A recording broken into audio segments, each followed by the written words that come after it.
어떻게 이 읽은 기억나세요? 어떤 내용이었던가 이런 거 기억나세요?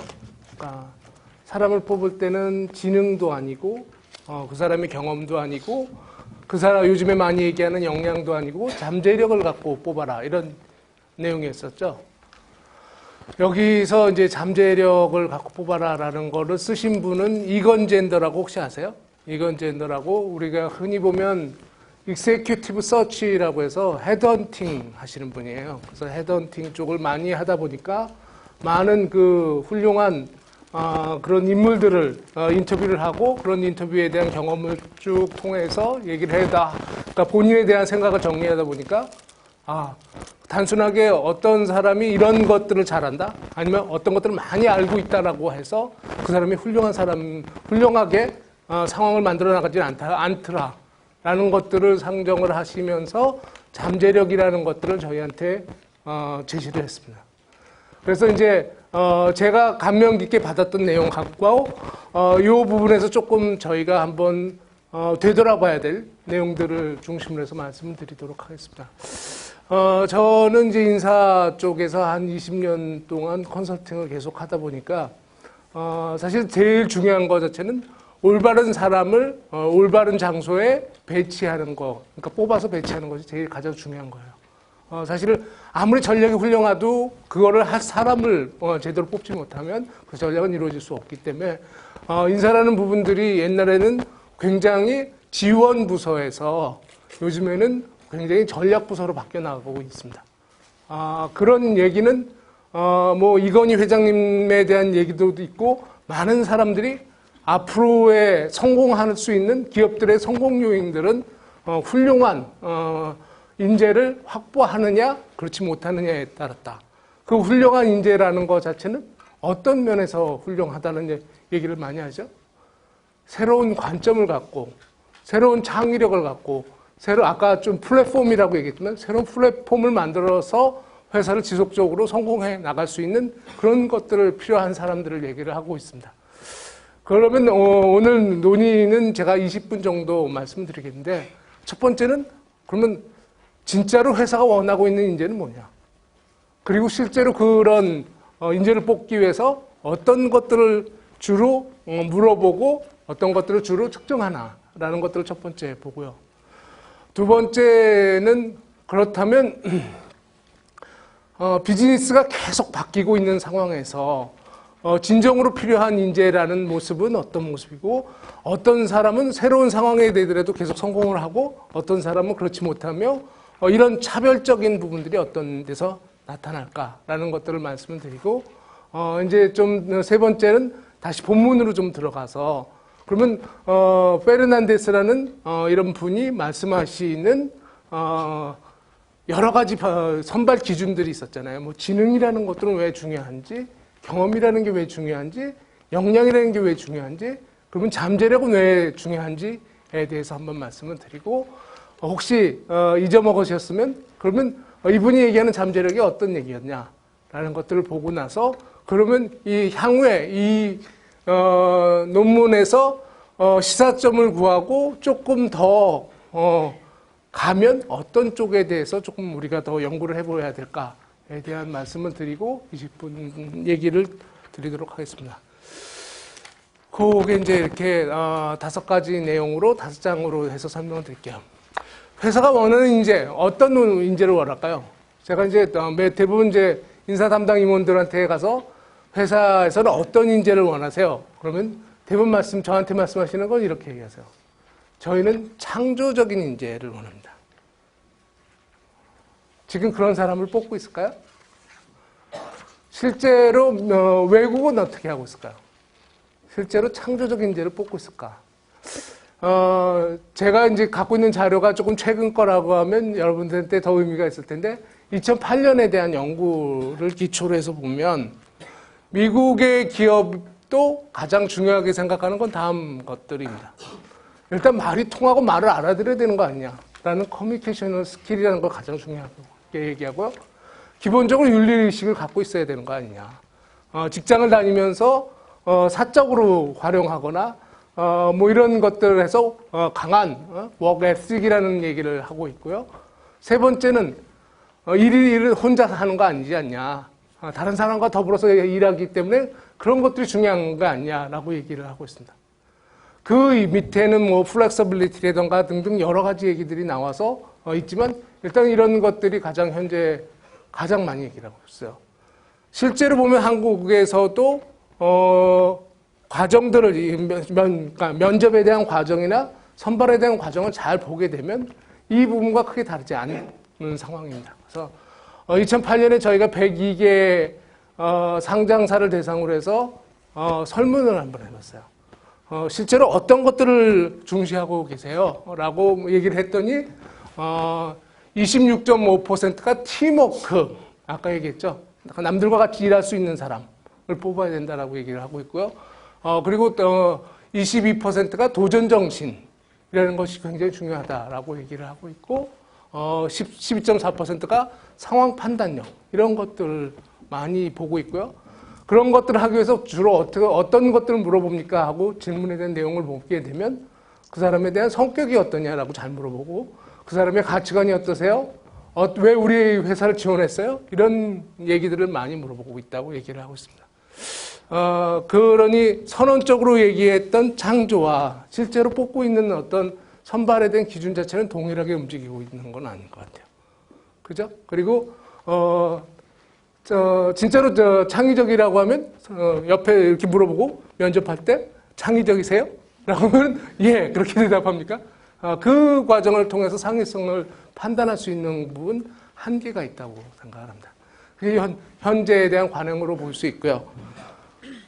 그렇다면 잘하는 사람들과 그렇지 않은 사람들은 어떤 차이가 있을까? 아까 사실 요즘에 잘한다는 사람은 옛날에 잘한다는 사람과 조금 차이가 있어요. 옛날에는 아까 얘기했듯이 비즈니스에 대한 선점 효과가 굉장히 오래 갔습니다. 그렇죠. 그래서 퍼스트 무버 어드밴티지를 누리는 거와 경쟁 우위라는 것 자체가 지속되는 기간들이 꽤 있었기 때문에 다른 것들을 준비해 나갈 수 있는 시간이 됐습니다. 근데 지금 요즘은 어떨까요? 옛날에는 모바일 폰에서 가장 훌륭한 회사가 노키아였는데 이제는 바뀌었죠. 애플이라고 했는데 지금은 삼성이냐 애플이냐 이렇게 왔다 갔다 하고 있는 상태고 그런 거 자체가 계속적으로 지속한다는 것 자체는 옛날같이 쉽지 않다는 것들이 상황적으로 나타나고 있습니다. 아까 글로벌 머전의 기준에 얘기가 나오셨는데 그건 왜 그럴까요? 왜 옛날엔 그린필드를 해갖고 007 가방 갖고 많은 사람들이 중국으로 미국으로 나가갖고 비즈니스를 개척해 나갔는데 왜 지금은 인수와 합병을 할까요? 시간의 싸움입니다. 이제는 스피드예요. 그렇기 때문에 진정으로 요즘에 필요한 사람들은 계속 변하는 상황에 대해서 계속 잘 적응할 수 있는 사람들이 필요한 겁니다. 그래서 저자가 얘기하길 잠재력이 중요하다는 것 자체는 옛날과 같이 딱 짜여진 안에서 제일 잘할 수 있는 사람을 뽑는 형태보단 새로운 것들에 대한 도전을 하고 새로운 것들에 빨리 적응할 수 있는 사람들이 훨씬 더 소중한 시대가 됐다라고 얘기를 하고 있습니다. 그래서 그런 부분하고요. 그 다음에 이제 많은 얘기들이 진짜로 잘하는 사람과 그러면 그렇지 못한 사람들은 어떤 차이점이 있을까라는 것들을 많이 고민을 하게 되거든요. 그래서 두 가지 관점에서 고민을 해보게 되면 새로운 환경에 빨리 적응하는 사람 그리고 실제로 잘하는 사람과 그 평범한 사람에 대한 차이점들은 뭐가 있냐라는 것들을 연구를 해보면 그 차이라는 것들을 저희에게는 차이 역량이라고 해요. 차이를 만드는 영향, differentiate competency라고 해서 그 부분에서 대부분 4가지 정도를 뽑고 있습니다. 첫 번째는 저희가 out of box thinking이라고 얘기하죠. 그러니까 틀을 깨는 사고를 갖는 거죠. 그러니까 다양한 것들에 대한 관점을 보고 그것들을 자기화시킬 수 있는 능력을 갖고 있는 사람이 첫 번째 중요한 역량을 얘기를 하고 있고요. 두 번째는 호기심과 학습에 대한 열정입니다. 새로운 것들이 계속 바뀌어요. 그리고 옛날엔 우리 동네에서 제일 잘하는 게 제일 중요했는데 이제는 우리 동네에만 잘한다고 하면 쩔름발이가 됩니다. 왜냐하면 다른 쪽과의 연관성들이 너무나 크기 때문에 큰 그림을 그릴 수 있는 사람들이 필요하기 때문에 새로운 것들에 대한 호기심과 열정과 이런 부분들이 굉장히 중요하게 되고요. 세 번째 이제 중요한 거 자체는 일은 혼자 하는 게 아니잖아요. 근데 다른 사람이 이렇게 얘기하면 그건 네 생각이고 그건 나는 그렇게 생각하지 않고 내 것만을 주장하는 사람들이 아니고 결국 다른 사람에 대해서 얼마나 잘 이해를 하고 그런 것들이 중요하게 돼서 세 번째 그런 것들이 사회적 이해와 또 동감에 대한 거. 그다음 네 번째 자체는 정서적 안정성입니다. 정서적 안정성이라는 것 자체는 앞으로 가면 갈수록 스트레스가 유발될 수 있는 환경들이 되게 많아지죠. 요즘 올해 청만년 올해가 딱 시작되면서 여태까지 딱 6개월 지나왔는데 다른 데보다 1년이 참 길지 않아요? 참 스트레스를 유발시키는 것들이 너무너무 많지 않으세요? 앞으로는 어떨까? 앞으로는 더 할 거라는 거죠. 그래서 요즘에 키워드 중에 하나는 어떤 식으로 스트레스를 관리할 것이냐. 어떻게 자기에 대한 정서적 안정성을 갖고 다른 사람들을 이끌 수 있는 거지 자기도 불안한데 누구를 이끌 수 있는 상황이 연출이 안 될 겁니다. 그래서 그런 것들이 중요한 거라고 얘기를 합니다. 그러면 저자가 얘기하는 네 가지 요건에 대한 건 왜 이런 배경들이 나왔을까요? 지능이라는 게 왜 중요할까요? 그리고 경험이라는 게 왜 중요할까요? 그리고 역량이라는 게 왜 중요할까요? 그리고 이런 것들보다 제일 중요한 게 잠재력이라고 했는데 그 이유는 뭘까요? 옛날에 그 많은 사람, 지금 한 486, 뭐 이런 정도 된 사람들이 직장을 구할 때는 마치 일정한 아주 특이한 그런 부족함이 없거나 그렇지 않으면 대부분 들어가서 회사에 들어가서 배우고 익히면서 사람들이 커왔어요. 그렇게 하다 보니까 제일 중요한 게 뭐냐면 새로운 것들을 잘 적응하고 새로운 것들에서 빨리빨리 할 수 있는 것 중에 가장 중요한 역량이 지능이구나. 똑똑하면 왜 어느 정도 하더라. 근데 그것도 이해하지 못하는 친구들 못 따라오더라. 그래서 처음에 중시했던 건 지능이었습니다. 그래서 여러분들이 그 인적성 검사에 대한 부분에서 인성은 성격적인 거니까 쭉 빼시고 적성적으로 쭉 가시면 적성에 대한 구성 요소를 잘 보세요. 그럼 지능의 구성 요소하고 굉장히 다르지 않습니다. 분석적 능력, 그리고 통합적 능력, 개념적 사고 이런 것들이 그런 적성 검사의 구성으로 되어 있습니다. 그래서 이 적성 검사는 사실 굉장히 지능과 비슷한 영역을 다루고 있다는 것들을 인식하셔야 됩니다. 그래서 그것이 약간 좀 옛날 얘기다 이렇게 얘기를 하고 그 다음에 이제 나오는 것 자체는 이제 경험에 대한 얘기를 합니다. 경험은 뭐죠? 경험이 많이 있는 사람은 그 일을 맡았을 때 실수할 수 있는 가능성이 적습니다. 그렇지 않으세요? 그래서 리스크를 해지하는 방법의 가장 훌륭한 방법이 해봤어? 이겁니다. 그래서 경험을 중시합니다. 또 한 가지 자체는 해보니까 어떻게 바꾸면 좋겠어? 해서 혁신이라는 얘기를 같이 얘기를 할 수 있어요. 그러니까 정확히 얘기하면 혁신보다는 개선에 더 가깝죠. 하지만 뭔가 바꿀 수 있는 것들이 있기 때문에 경험이라는 것도 중요하다고 얘기를 하고 있어요. 그래서 경험도 중요한 요건으로 얘기를 합니다. 근데 요즘 역량이라는 얘기들 많이 하죠. 역량이라는 건 예를 들어서 이런 겁니다. 인사 담당 부장이 되려면 어떤 것들을 알아야 되고 어떤 기술이 필요하며 어떠한 성격적 특성이 있으면 좋습니다. 라고 하는 것들을 역량이라고 볼 수 있습니다. 그래서 여태까지 성공한 사람들을 쭉 측정해 보니까 요런 성향들이 있으니까 이런 사람을 뽑으면 성공의 가능성들이 훨씬 더 높고 예언력이 높습니다. 이런 것들 영향으로 보실 수 있어요. 그것까지가 저희 여태까지에 대한 얘기입니다. 근데 잠재력은 뭘까요?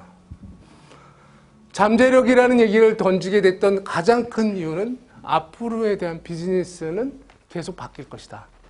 우리가 갖고 있는 어떤 조직에 대한 형태는 옛날과 같이 고정적인 조직이 아니라 계속 급변하는 조직으로 바뀌어 나갈 것이다. 그리고 우리가 하고 있는 일에 대한 부분 자체는 생성되고 새로 소멸되기도 하고 통합되기도 하고 변화하기도 할 것이다.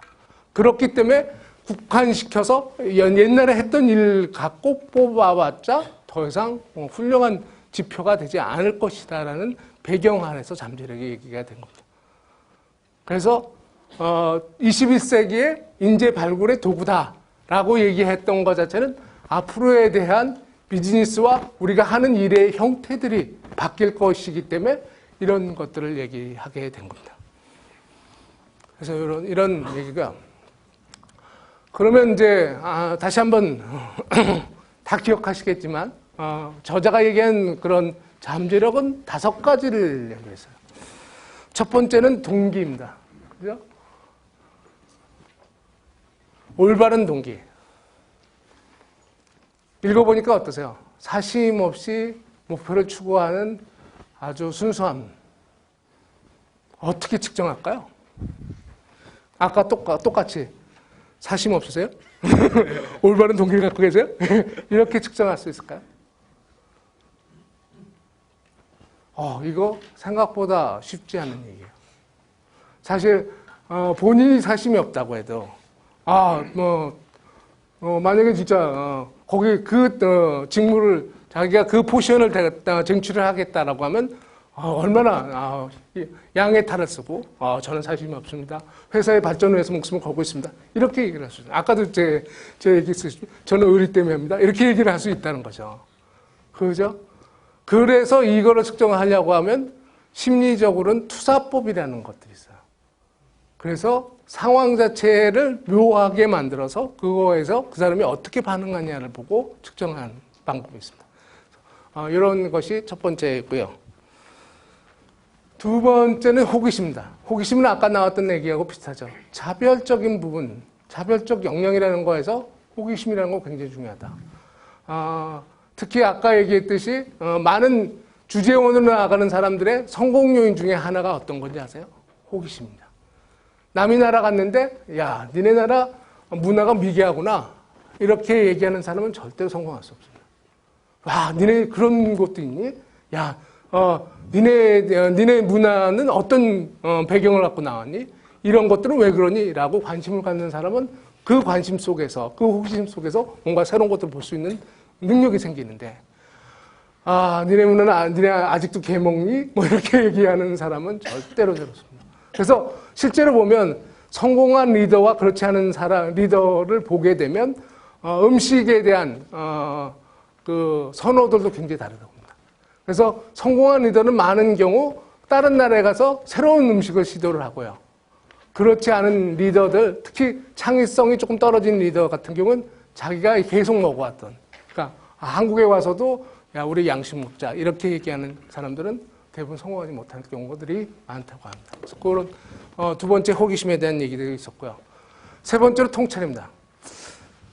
통찰은 아까 제가 얘기했던 개념적 사고, 그리고 분석적 사고 이런 것들 플러스 경험까지 포함이 되셔야 돼요.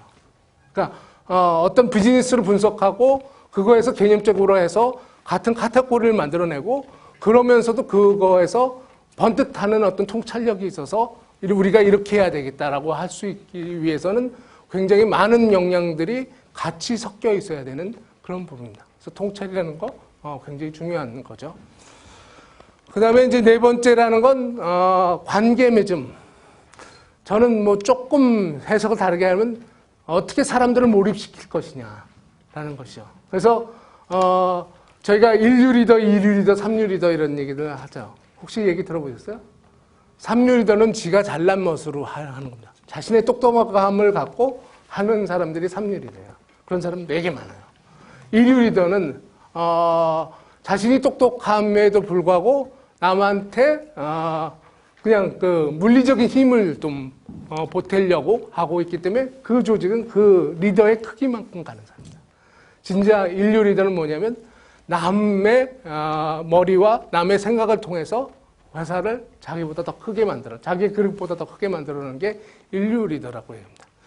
그거에 가장 중요한 것들은 우리가 이렇게 나가려고 하는 비전과 미션이 있는데 이것들을 어떻게 사람들과 같이 호흡해서 이것들을 같이 만들어 나갈 수 있을까라고 사람들을 몰입시키는 능력이라는 것이 굉장히 중요하다라고 얘기를 하고 있고요. 마지막이라는 건 결단력인데 이거는 제가 이렇게 읽어보니까 결단력 플러스 디시전, 그러니까 결정을 내리는 것 플러스 요즘에 얘기하는 레질리언스가 들어갔어요. 그러니까 복원력이라는 것이 저 내용을 보시면 역경에서 다시 회복하는 능력까지 포함되기 때문에 이 두 가지가 같이 섞인 개념으로 보시면 될 것 같습니다. 그래서 굉장히 중요한 것 같아요. 그래서 이건 뭐 잠재력뿐만 아니라 어떤 회사도 이 정도를 측정할 수만 있다고 하면 굉장히 훌륭하신 분들을 뽑을 수가 있을 것 같습니다. 다만 저희한테서 결국 이런 거가 딱 던져졌을 때 어떤 숙제가 남아있을까라는 것들을 고민해 보시면 저자가 말씀하시는 잠재력이라는 게 여태까지 저희가 계속 얘기했던 역량과 다를까? 혹시 역량이 누가 만든지 아세요? 옛날에 하버드 대학교 심리학과 교수인 데이비드 맥클랜드 교수가 만든 겁니다. 그래서 그분이 얘기할 땐 역량이라는 것 자체는 마치 아이스버그 모델이라고 해서 빙하 모델이라고 얘기를 했었어요. 그래서 여러분들이 쉽게 볼 수 있는 어떤 지식이나 기술 같은 것들은 그러니까 눈에 빨리 띄기 때문에 물 위에 떠 있는 지식이고 떠 있는 부분이고 실제로 그 밑에 있는 기저들을 보게 되면 제일 밑에 있는 것이 동기가 깔려 있다라고 얘기를 하고 있어요. 그래서 그 사람이 그런 일을 하고 어떤 일을 할 때 그 사람이 즐거움을 느끼고 그 사람이 왜 이런 일을 할 때 이런 식으로 바뀌어 나가느냐라는 것들을 볼 때 동기라는 부분들을 고민을 해야 되고 두 번째 뭐 그 밑으로 있는 것 자체는 어떤 가치라는 것도 되게 중요하고 자기 자신에 대한 이미지 이런 것들이 다 포함되는 얘기를 역량이라고 정의를 하셔서요. 그래서 이거는 지금 저자가 얘기했던 잠재력에서 차원으로 이렇게 해석을 해보시면 역량과 잠재력도 데이비드 맥클랜드 교수가 정의했던 역량의 일부로 보시는 게 맞지 않을까라고 생각을 합니다. 이건 제 생각입니다. 그래서 그게 이제 첫 번째가 아닐까라는 생각이 하고요.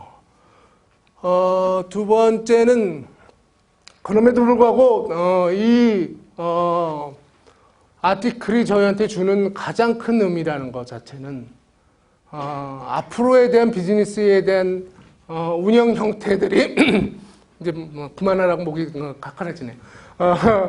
똑같지 않다는 거죠. 아까 얘기했듯이 앞으로에 대한 조직에 대한 형태 자체는 굉장히 수평적인 조직에 자기를 자기가 알아서 하는 형태로 조직들이 바뀌어 나갈 겁니다. 그런 상태에서 이거 잘하기 위해서는 이런 역량이 필요합니다라는 옛날 시기에 대한 관점을 갖고 가면 거기와 정확하게 매칭되지 않을 것이다라는 것들이 확연히 보여질 수 있습니다. 그래서 미래지향적으로 보시게 되면 지금의 현재 하고 있는 형태의 그런 선발이나 이런 부분에서 조금 다른 관점을 볼 필요성이 있지 않을까라는 부분에서 이 아티클이 갖고 있는 가장 큰 의미를 볼 수 있을 것 같습니다.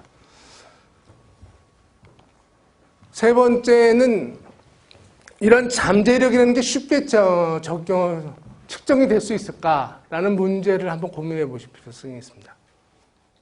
혹시 이런 것들을 측정하는 방법에 대해서 혹시 들어보신 적이 있어요? 행동, BEI라는 거 혹시 들었어요? Behavioral Event Interview라는 얘기 혹시 들어보셨어요? 이것도 일종의 투사 방법입니다. 그래서 그러니까 캔디데이트한테 과거의 여러 경험에서 성공했거나 실패했던 경우에 근거를 해서 그런 것들에 대한 쭉 얘기를 해보세요.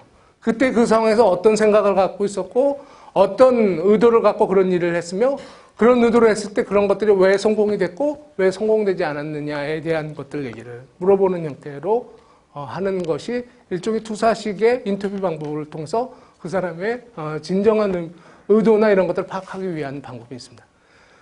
그러다 보니까 못 들어본 인터뷰 방법이죠. 그러다 보니까 아무나 할 수 있는 건 아니죠. 그래서 측정이라는 게 쉽지는 않다. 하지만 불가능하진 않다.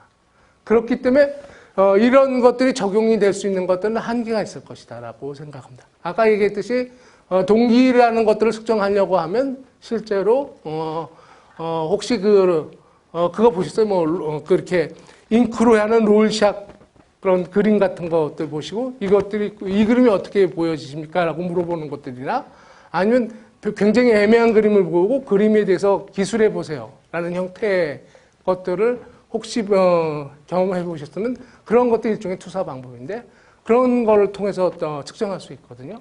그렇기 때문에 신입사원 10,000명을 대상으로 할 수 있는 그런 방법은 아닌 것 같아요.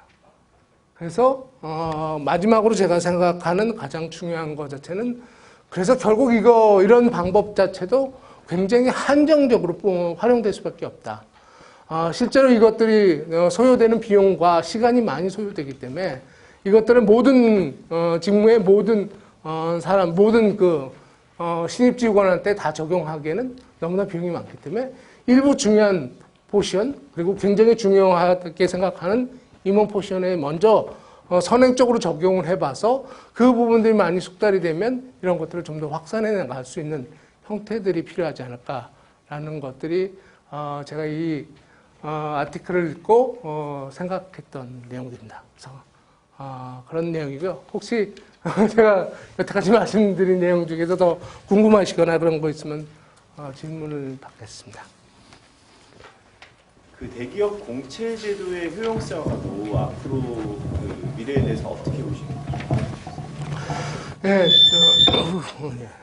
대기업 공채라는 것 자체는 사실 인력에 대한 수요와 공급에 대한 것은 결국 이렇게 보시면 됩니다. 그러니까 경제가 계속 발전될 때는 인력이 많이 필요하기 때문에 인력을 많이 뽑을 수 있는 여력이 생기고 또 인력도 많이 필요하기 때문에 그런 형태가 됐어요. 그래서 사실 이제 대기업 공채라는 것 자체는 어떤 시대에 가장 활용이 가능한 거냐면 고성장 시대 때는 그런 형태가 필요하고 그런 형태가 되겠습니다.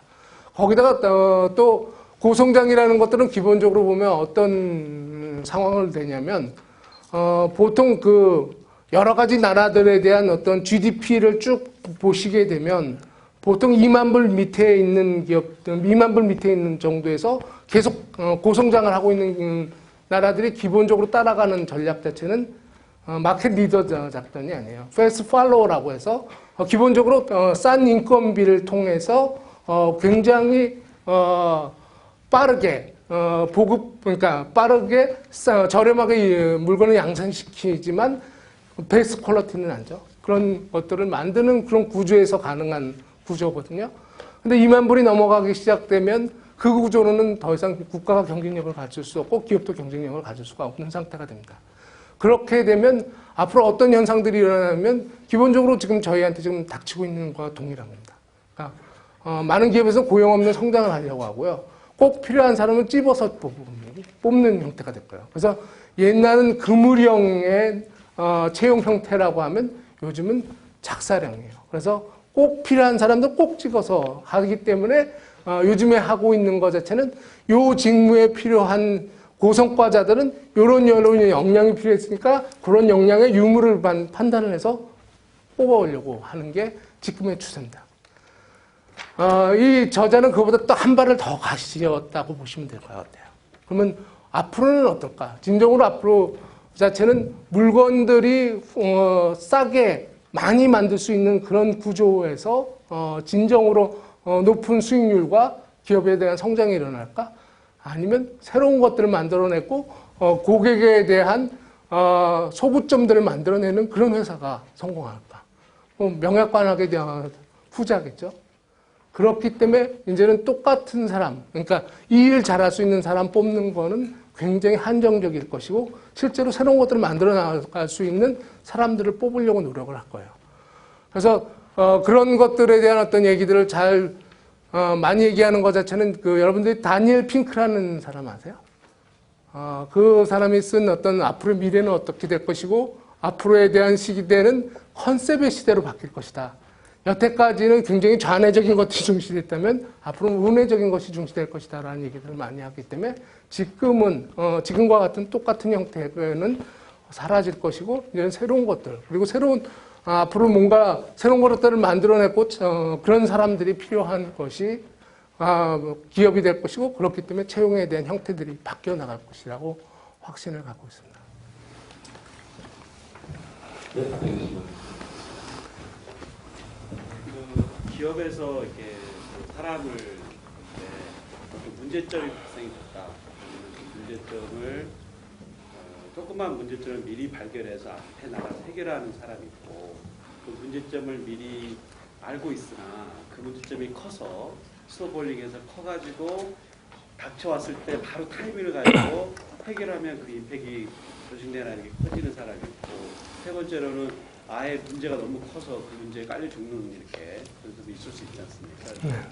저희 이제 기업 쪽에서 보면, 근데 우리가 진정으로 아까 말씀하신 그 모티베이션이 정말 순수한, 그러니까 의지를 가지고 해결하는 사람에 대한 그 제 앞에 나가서 문제를 해결하는 미리 트레이닝을 하는 사람을 연사적인 관점에서는 잘 키워주고 해야 되는데, 실질적으로 저희가 퍼포먼스 이밸리에이션 할 때 그 문제가 정말 커가지고 많은 사람이 인지돼가지고 있을 그 즈음에 바로 해결해가지고 그거에 대한 효과를 좋게 받고 또 인센티브 받고 하는 부분이 있는데, 이런 맥락에서 본다 그러면 그 제일 먼저 그 문제점을 먼저 조그만 문제점이면 순수한 동기를 가지고 해결하려고 할 때 그런 인재들을 우리가 미리 좀 파악하고 그 인재를 키워주고 그들을 핵심 인재를 키워가지고 임원을 발굴하고 이렇게 하는 부분이라고 생각이 되는데, 실질적으로 그거에 대해서 그 이론은 그렇지만 실제 적용하고 그거를 모니터하는 게 상당히 어렵다고 생각이 됩니다. 그래서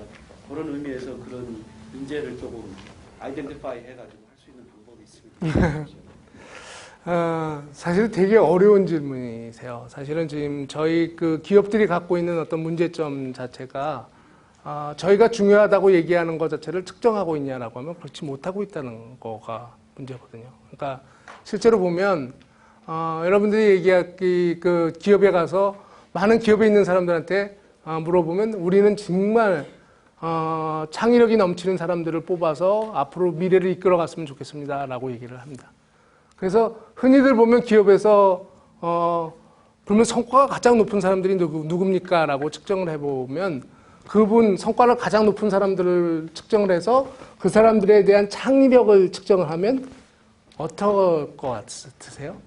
그분들이 창의력이 높으실 것 같아요? 안 높으실 것 같아요? 안 높아요. 어느 능력이 높은지 아세요? 일에 대한 추진력이 높으세요. 그리고 어떤 면에서 보면 잘 쪼는 사람이 높습니다. 그래서 이제 저희가 이제 그런 경우가 있었습니다. 모 그룹의 회장님한테 창의력이 높은 사람들은 아마 여태까지 이 회사에서 고성과자와는 다른 분들을 뽑으셔야 되는데 그런 유형을 택하시겠습니까? 라고 얘기를 했습니다. 근데 회장님이 당연히 택한다고 하죠. 앞으로 그렇게 갈 거니까 그렇게 해주세요. 라고 해서 했어요. 근데 문제는 뭐냐면 그분들이 오래 견디질 못했습니다. 그러니까 새로 그런 창의력이 높은 사람들을 뽑아서 회사에 넣었더니 얘들 목표에 대한 의식도 좀 약하네. 거기다가 또 예를 들어서 가장 큰 문제는 뭐죠? 크리에이티비티하고 리스크 테이킹이 정적 상관이 있는 거 아세요? 그러니까 굉장히 그 창의력인 사람들은 위험을 택해요. 그래서 한번 해보세요. 그래서 위험을 택하기 때문에 그런 사람은 회사에서 사고 치는 애들로 분류가 되는 경우들이 많습니다. 그래서 그런 문제들이 같이 공존되어 있습니다. 그리고 이제 특히 더 문제가 되는 건 어떤 문제가 있냐면 회사에서는 성공하는 사람들은 엄청난 박수를 받지만 실패하는 사람들은 저희가 속된 말로 쪼인탁 그죠? 그러니까 페널티를 주죠. 그런 구조가 조금만 지속이 되면 어떨까요? 사람들은 안 움직이게 됩니다. 그런 안 움직이는 상황이 되게 되면 창의적인 친구는 또 먹고 살아야 되니까 그렇게 바뀌어요. 그래서 이 저널에서도 똑같은 얘기를 했잖아요.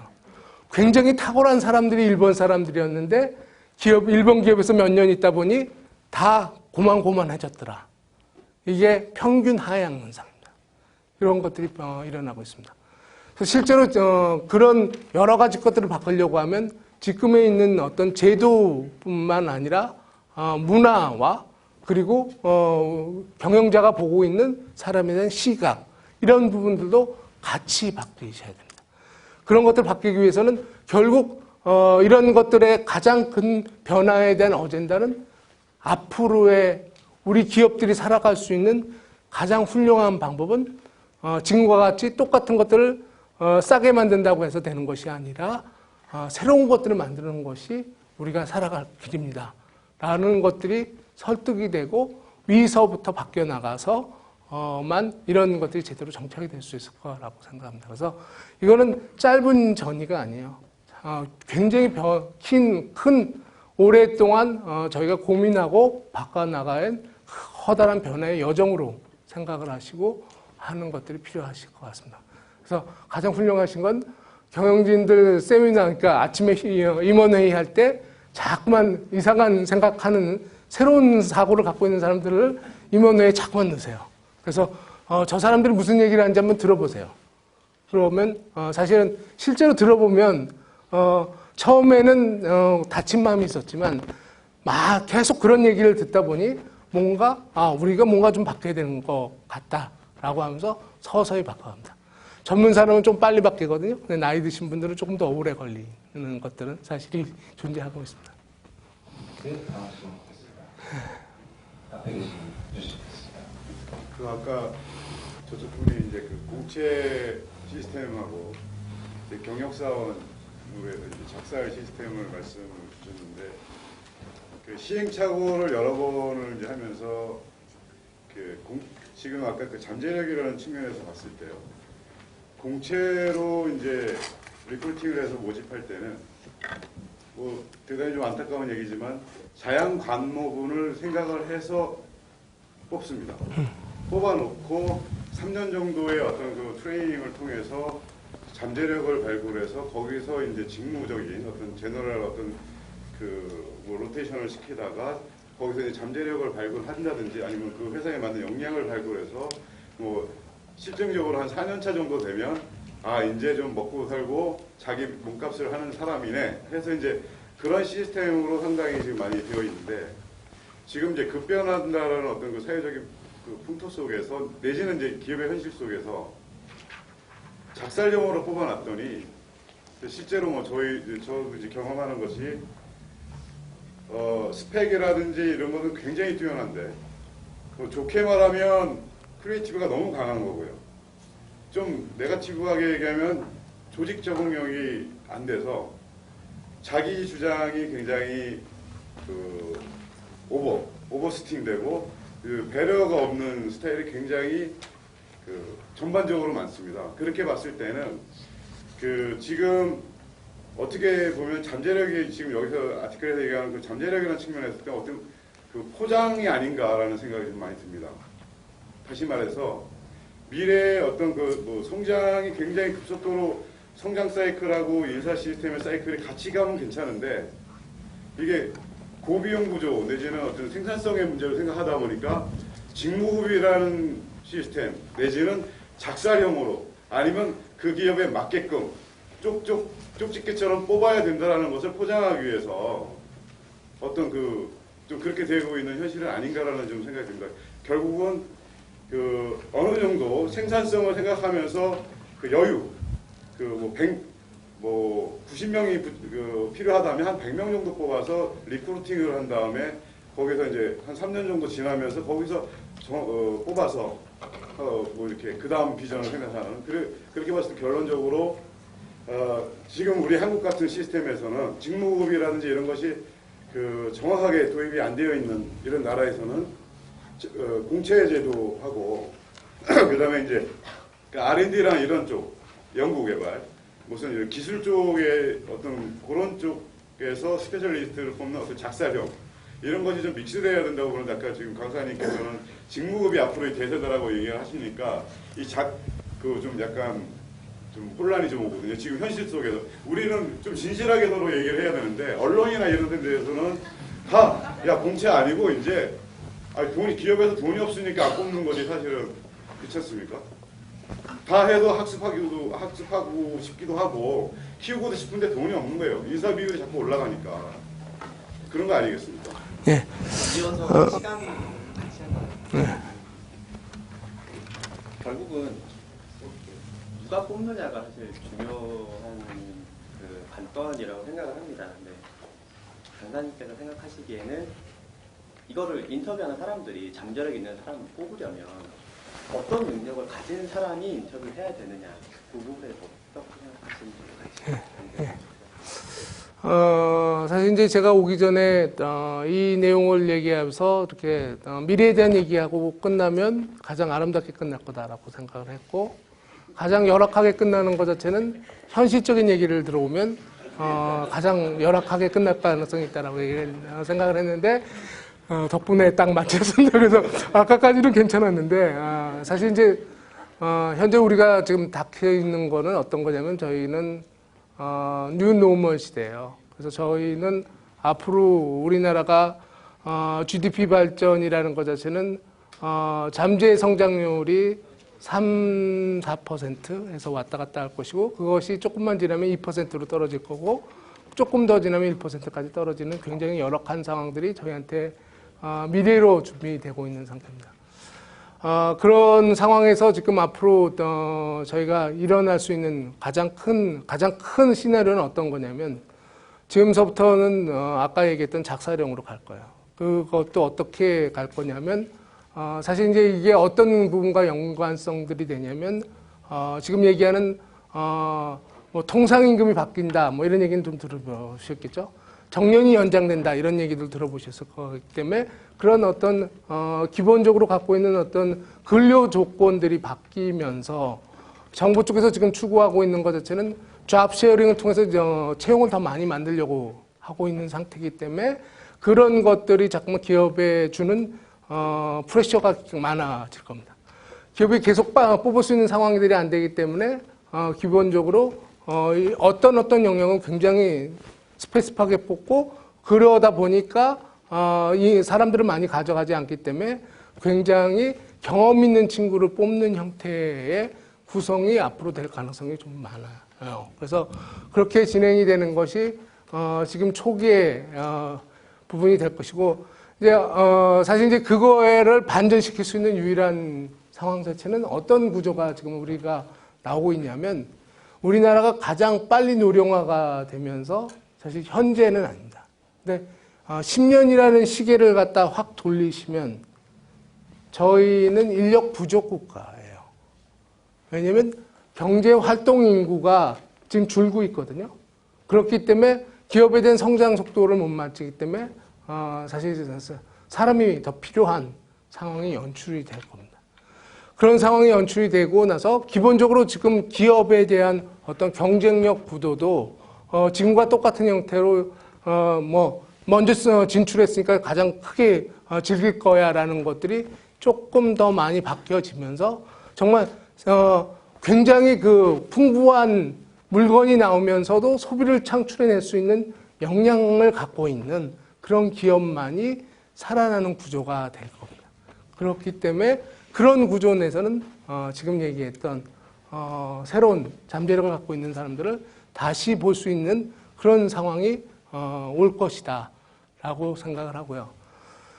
두 번째 분이 설명하셨던 어떤 분이 뽑는 것이 제일 중요할 것이냐라고 하면, 그거는 사실 조금씩 차이가 있습니다. 그러니까 일반적인 어떤 업무를 하고 있는 사람 자체는 사람의 마음을 잘 읽을 수 있는 사람을 뽑으면 제일 좋습니다. 근데 플러스 되는 영역들이 좀 있어요. 그러니까 예를 들어서 굉장히 연구 개발 인력이라고 하면 그 영역에 대한 지식이 없는 사람은 아무리 그 사람에 대한 부분들을 잘 안다고 하더라도 뽑는데 일정의 한계가 좀 있거든요. 그래서 그것들은 전문적인 지식이 있는 분들이 뽑아주는 것들이 굉장히 중요해요. 그런 것들에 가장 많이 지금 활용되고 있는 것 자체는 굉장히 다양한 인터뷰를 하는 것들을 많이 하고 있어요. 그러니까 그게 어떤 거냐면, 예를 들어서 어쩌면 제가 처음에 나왔던 것 중에서 다른 사람과 같이 일할 수 있는 능력이라는 게 굉장히 중요합니다. 그건 뭐냐면, 나 혼자 굉장히 잘하는 고립적인 천재가 회사에서 필요한 것이 아니라 남들과 같이 만들어 나갈 수 있는 천재가 필요한 거거든요. 같이 일할 수 있는 천재. 그래서 그런 것들을 측정하기 위해선 같이 일할 수 있는 사람들이 같이 인터뷰를 하기도 하고 윗사람이 봐야 되고 밑에 사람도 봐야 되고 이런 다각적인 그림을 갖고 뽑는 형태가 앞으로 주가 될 것이라고 생각을 하고 있습니다. 차이 역량이나 그 잠재력 같은 경우가 이제 내재적인 사람이 굉장히 제한적일 수 있는데 혹시 기업에서 범용 인재를 이제 그런 인재로서 개발시킬 수 있는 그런 방법이 있죠. 네, 있습니다. 사실은 요즘 제일 중요한 것 자체는 가장 중요한 건 상사를 잘 만나셔야 돼요. 상사를 잘 만난다는 게 뭐냐면 상사가 지금 하고 있는 일을 해서 야, 너 참 잘한다 라고 하는 게 훌륭한 상사가 아니고요. 넌 어떻게 그렇게밖에 못하냐 라는 것도 훌륭한 상사가 아니야. 내가 생각하기엔 너는 지금보다 더 잘할 수 있는데 그건 어떻게 하면 지금보다 더 잘할 수 있는지 한번 생각해봐 라고 해서 현상에 도전할 수 있는 상사를 만나시면 여러분들은 발전할 수 있어요.